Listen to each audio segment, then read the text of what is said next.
It's summertime, and I hope that we're all going to enjoy a little bit of sunshine this year. Maybe get to go away this year. And if you are, listen up, because there is something that you should not step foot on that plane without. Saily is the eSIM that keeps you connected, keeps you online, wherever the hell you want to go this summer for just the price of a coffee. This, my friends, is what we like to call a no-brainer. Saily have over 200 destinations covered, so wherever you are in the world, pretty much. And what that means is when you connect to Saily, there's not the, oh, I've disconnected from the hotel Wi-Fi, now I've got to find the restaurant Wi-Fi when we arrive there. No, you're connected all the time when you're there, and the connection is better than the hotel Wi-Fi when I've used it. It works on iOS and Android. You buy your plan using my link, you choose your time frame and the amount of data you're going to need. Install the eSIM on your phone, which is really easy, by the way. Land at your destination and your plan will be activated immediately. So if you want to guarantee that you stay connected on your trip away and you don't have to worry about any of that nonsense, get Saily. And you'll get an exclusive 15% discount off your first purchase when you use my link in the description below. Just click the link, go to saily.com/Geordie and get your 15% discount.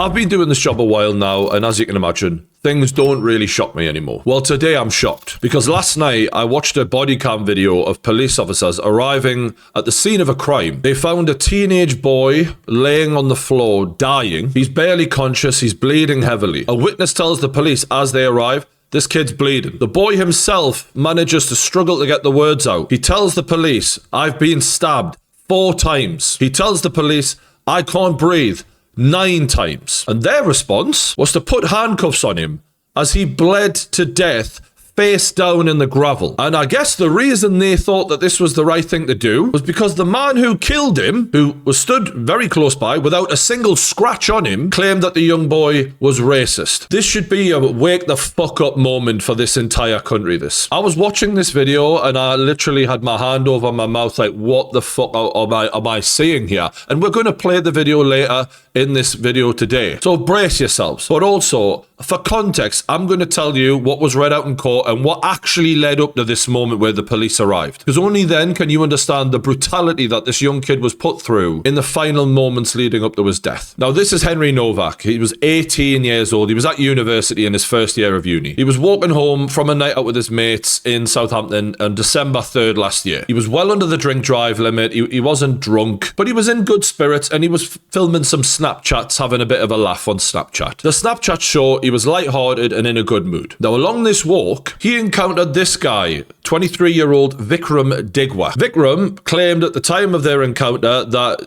Henry barged into him and he was drunk. We now know that that was a lie. Now, some of the interaction between these two was actually caught on Snapchat. There was a bit of young lad bravado that they're talking to each other like, oh, you think you're a bad man, do you? I don't know who said what to who first. What we do know is Digwa walked over to Henry and said, I am a bad man, and grabbed his phone off of him. At this point, he inflicted 3 stab wounds to Henry. He slashed his jaw, he stabbed him in the lower body, and then he plunged his knife into the chest of Henry, puncturing his lung and severing a main vein, which caused massive trauma, huge bleeding. Vikram Digwa then started recording Henry with his phone. That footage, which we don't have, unfortunately, that footage shows Henry trying to escape. He's climbing over bins. He's running for his life, literally here. There's a trail of blood as he's running away. And Vikram can be heard saying, you're not going to get away with this, big man, as he's chasing him down. He then stabs him twice more in the back of the legs as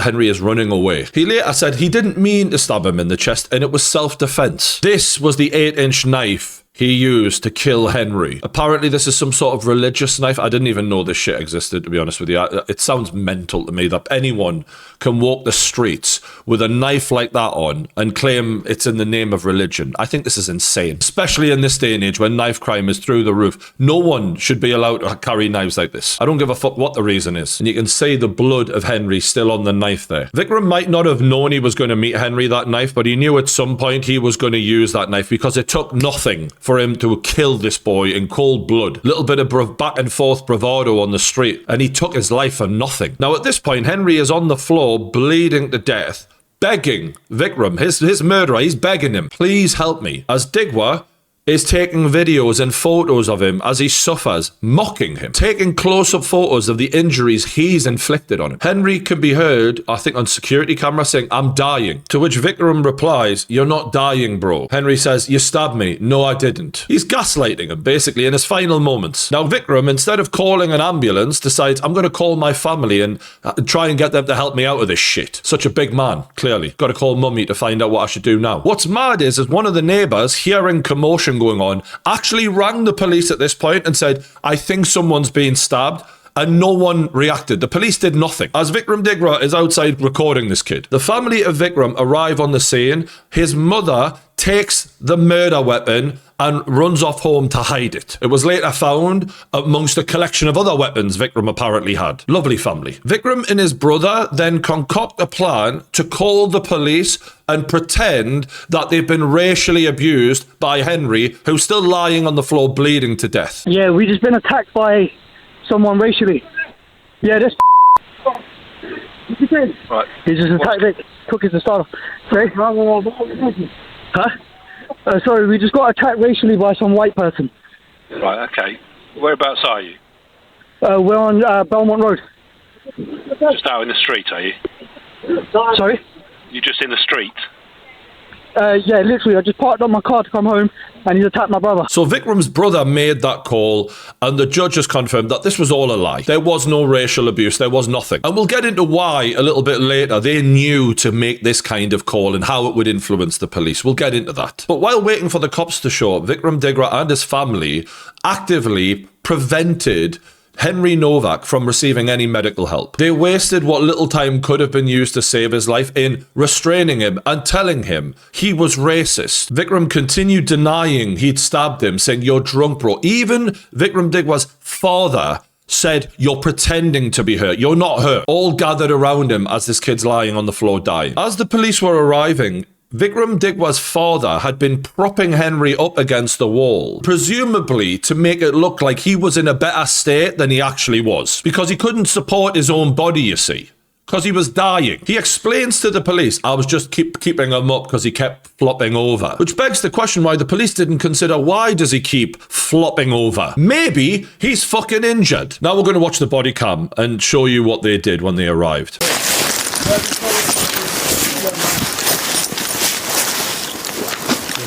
My dad's holding it now.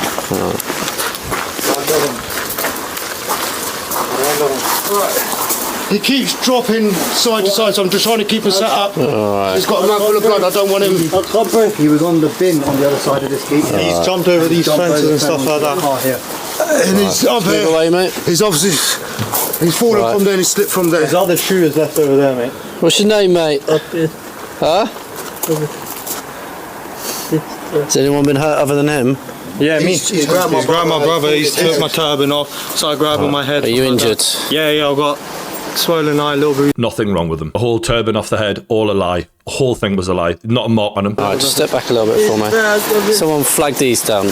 They even made out before, like, these injuries were because he was hopping over fences and that's what caused them. Okay, stud. Right, let's get you out of there, shall we? I was in bed, sleeping. Someone's being stabbed and you just start dragging him along the gravel. Fucking hell, man. Grab his other arm. And by the way, we've heard multiple times already, I've been stabbed, I can't breathe. No fucks given.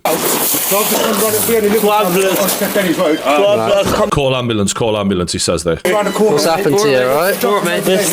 Been stabbed. You've been stabbed? Whereabouts? I don't think you have, mate. Look at them, immediately arresting him. There's no fucking guilt being proven here. There's not. What are we saying here? Why are you arresting him? What has he fucking done, like? But on the say-so of this guy, he's racist, and the fact that there's blood there, you can see it on the fucking floor. But on the say-so of this guy, that's it, he's guilty. Let's not worry about the stab wounds and if he's even got any or if he's bleeding to death. Who cares? Because he said, you were racist. That's enough for me. Look at how white his hands are. Look at how white his hands are. God knows how much blood he was losing. I can't breathe. Put the hand in the cuff, mate. Yeah. This is like numerous times this has happened to us. We've been walking, we can't racist. nothing happened. These guys in the background saying he was racist, nothing happened. Fuck me. This is absolutely unbelievable.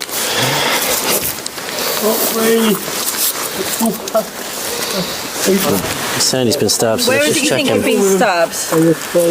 In the face? Oh no, but we have to check, don't we? Right. In the face? Just get these back off, get their details on that, and I'll keep hold of them. Should we... Right, keep you on your side, mate. You better retrieve then. So yeah. I'm saying to him, I'm keeping him on his side. We were sat up when we had him here, but he didn't like it. What's your name, mate? Right, at the moment you are under arrest, and that's for assault, so you do not have to say anything, may harm in defence. If you do not mention when questioned, it's up to which you later rely in court. Anything you do say may be given in evidence, alright? He can't even respond because he's dying and they're reading him his rights based on what? The say-so of this guy who's just fucking murdered him. And he has the cheek to tell this boy who's bleeding to death, I don't think you have been stabbed. Fucking unbelievable, like. Just give up with the whole country now. Just give up, man. Give up. This fucking country is totally fucked. Sick, I think. I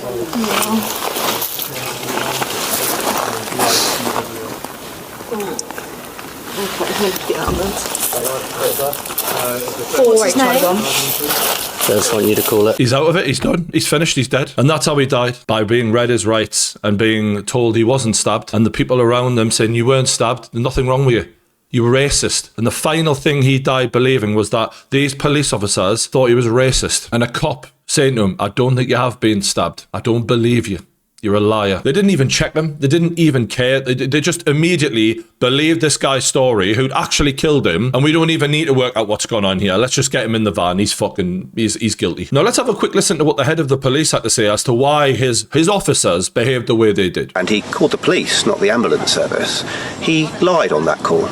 He lied when police attended the scene. He continued to lie as Henry's condition deteriorated. Simple as that then. He just lied. I mean, you can't expect the police to be able to figure out truth from a lie. Do you know what I mean? What do you think they are? Police! Even the media are saying the killer duped police into arresting his victim. Oh, they were just duped. So a boy's lying on the floor, bleeding to death. He's telling the officers, I've been stabbed multiple times. I can't breathe multiple times. Please get me an ambulance. Even a witness says, as you're approaching, he's bleeding. And the killer is standing over him with no injuries whatsoever, not a scratch on him. And all it took for years of police training, which supposedly they have, basic common sense even, and all of the data that your eyes and ears should be registering right now, the alarm bell should be going off in your fucking head here of who was really the victim. And all it took for all of that to be completely ignored and for you to be incapable of telling what's going on here and be completely duped was for that guy to say he was racist. One word. And every possible piece of information that you were being met with was completely ignored. All right, let's just say that that's even believable for 1 second and that's acceptable for 1 second, because it isn't. You were duped. You were stupid. You were conned by this killer. Why did you tell the young boy when he said, I've been stabbed, that he was a liar? Why did you accuse him of being a liar? You weren't duped into that, were you? You immediately believed that this young white man was the guilty party when every single possible sign was screaming at you, telling you he was really the victim. You didn't even check. You didn't even, they didn't even go through anything to figure out what was going on. They just immediately slapped the fucking cuffs on, didn't give two shits about him. Yeah, this guy's guilty. That's good enough for me. He says he's guilty. He must be guilty. Let's all go home, eh? Case closed. You fucking pricks. The standards of modern policing, for them to have the cheek to say, he lied to us. Well, wow. Imagine that, eh? People lied to the police. What will fucking happen next? What do you expect from us? We couldn't have known he was lying. Yeah, the guy's lying, bleeding to death on the floor, but what do you expect from us? Hey, we were beaten by the best, weren't we, lads? They're on their way home, driving home. I tell you what, this one, he's a real cod, isn't he? That one allegation of racism was enough for these idiots to treat that young boy who was clearly dying right in front of their eyes. These are trained police officers who do this every day. We can all see it, and we don't do this for a job. They do this every fucking day, and they still couldn't see it. That one allegation was enough for them to treat this young, dying, innocent boy as a fucking guilty party. They're fucking idiots. And if this is all it takes to treat a dying boy like a criminal, we have major problems. in this country. Fucking major. And it's so ironic because I looked into Hampshire police. Wouldn't you know it, they spent £860,000 on an equality and inclusion programme. Another one of them lot, yeah. They run a mandatory programme called Inclusion Matters. They've got a race action plan, whatever the fuck that is. They've got positive action recruitment, which is about boosting numbers of ethnic minorities within their ranks. And they even work closely with the University of Reading on bias and inclusion training. It's literally ringing off alarm bells in my head when we talked about the Southport murders and the teacher went to the council workers and said, look, this guy's a psychopath. Like, we got to keep an eye on this guy. And the council workers, who were full of this DEI inclusion training and all that shit, accused her of being racist. Because that's what this shit does to people, man. It fucks with their head. And people are now so scared of being called racist that they've become completely incapable of treating everyone equally. Which, might I remind people, is what we're supposed to fucking be doing here. You don't combat racism with a different form of prejudice. It's insane, this. And that's what this was. Prejudice. These police arrived on the scene with a preformed opinion that the white lad was the far-right racist and the Asian lad was the victim. That was ingrained in their mind. And yes, that might have been suggested to them, but people can suggest whatever they want to cops. They should have the brains and the experience to be able to detect, all right, maybe when you see the situation that they found, maybe this ain't true. How could they not see what was right in front of them, what was so clear as day in that video? Because of the level of brainwashing that these people have been subjected to. That's when you're fully brainwashed, when even when things are right in front of your eyes, you don't say what you're saying. And it's rendered them incapable of doing their fucking job, ironically. And people think, well, how can that happen? You know, like it is, because when we're saying what we're saying, it's like, how can you actually think like this when you're going through all these courses and this level of brainwashing? And then you've got the likes of Keir Starmer, Sadiq Khan pushing the far-right narrative every fucking week, telling us all that normal white blokes are now all racist. Insane, this stuff. The media backing them up on it, pushing the narrative the whole time. They're being bombarded with this shit, these cops. And this is the long-term impact. I've spoken a lot recently about this racism word that's become such a tool of control. Not just to silence people, you know, from speaking out about if they feel like immigration's gone too far or if political issues like that. It's now gotten to a point where police are letting a young teenage boy die in the street over it because they don't want to be seen as racist, so they got to believe this guy. And let's not kid ourselves, this isn't the first time that we've seen this as a major issue.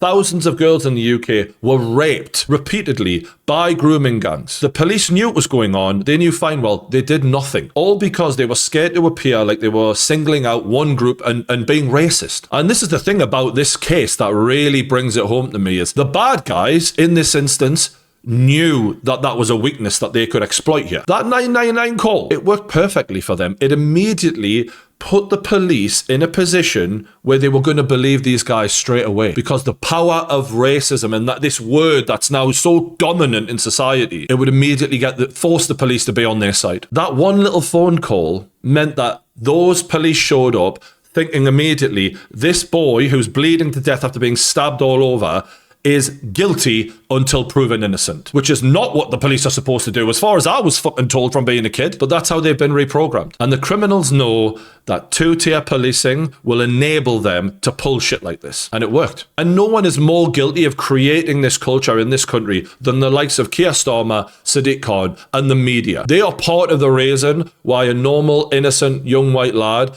bled to death being handcuffed like a fucking criminal. And now the father of Henry Novak has actually spoken outside of court after sentencing about how differently his son was treated from the actual killer. The police have said they were misled by the murderer and that the scene when they arrived was complex. Unfortunately, it seems to us the truth is much simpler.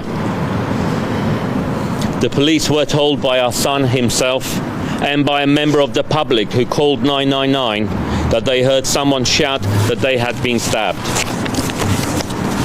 But the police did not believe them. Henry was pulled across the gravel, his hands forced behind his back, and he was placed in handcuffs. Instead of being treated as a dying victim, police formally arrested Henry for assault and read him his rights. That was the last thing he heard.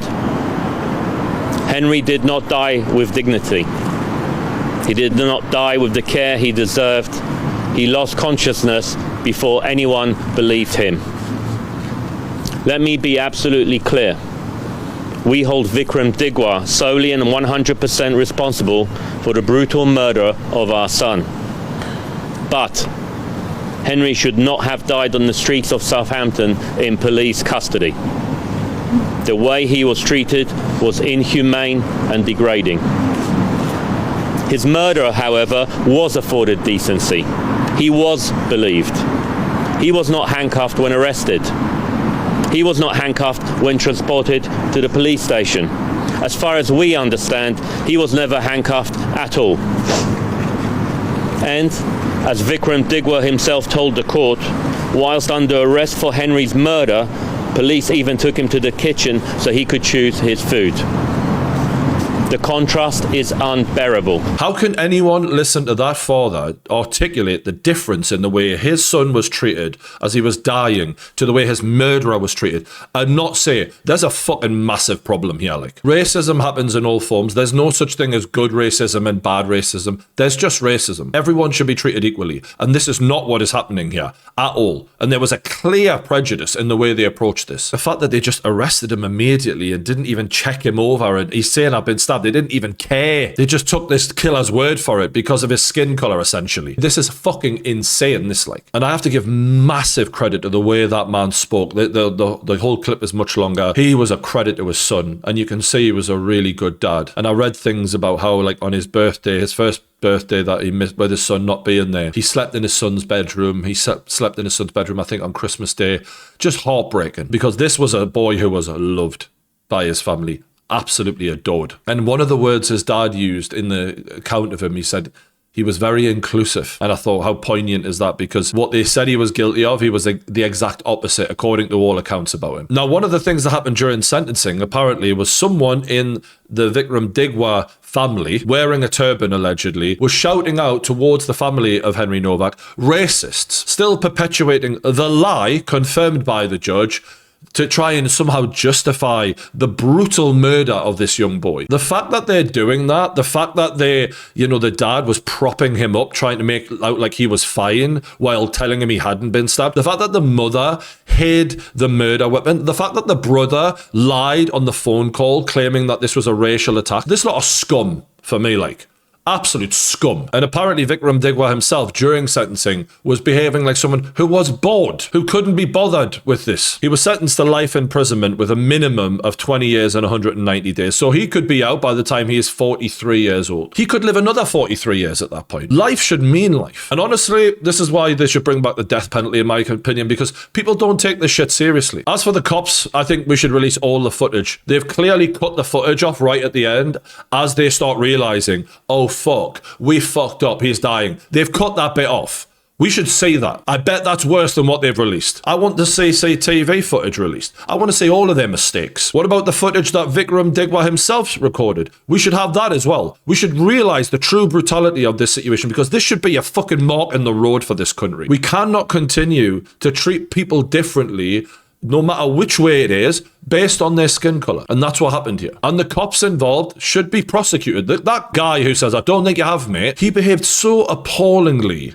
as this young lad was dying in front of him, drowning in his own blood, face down in the gravel, as this cop handcuffed his lifeless body. That cop should go to jail for that. And look, Keir Starmer tried to wait as long as humanly possible before acknowledging this. And when he did, he completely depoliticized it in his bullshit tweet. He was too busy tweeting about Arsenal winning the fucking league all week to give a fuck. This should be a moment where we realize that the rhetoric, a funny word to use considering the left, you love to use it, the rhetoric of Sadiq Khan, of Keir Starmer, should be treated with the contempt it deserves, because their brainwashing and the media's brainwashing has led to moments like this now, where normal, ordinary, innocent, more importantly, white lads are treated as far-right thugs. And we as a country need to be more intelligent and not be manipulated by this one word that's thrown about so casually with no fucking proof that anyone actually is racist. It's just fired out because it's such an easy way to control people, and it's done such a good job that professional police officers now can't say what's right in fucking front of them. It's a dark day in the UK. I've got nothing else to say about this. It's fucking depressing. Hopefully you appreciate the coverage. I've tried to put everything I can into this and tell this lad's story as best as I can. My heart goes out to his family. The class that they conducted themselves with, they've done him proud and they're a credit to him. I'm just so sorry that this happened. Stay subscribed to the True Geordie YouTube channel. I'll see you on the next one.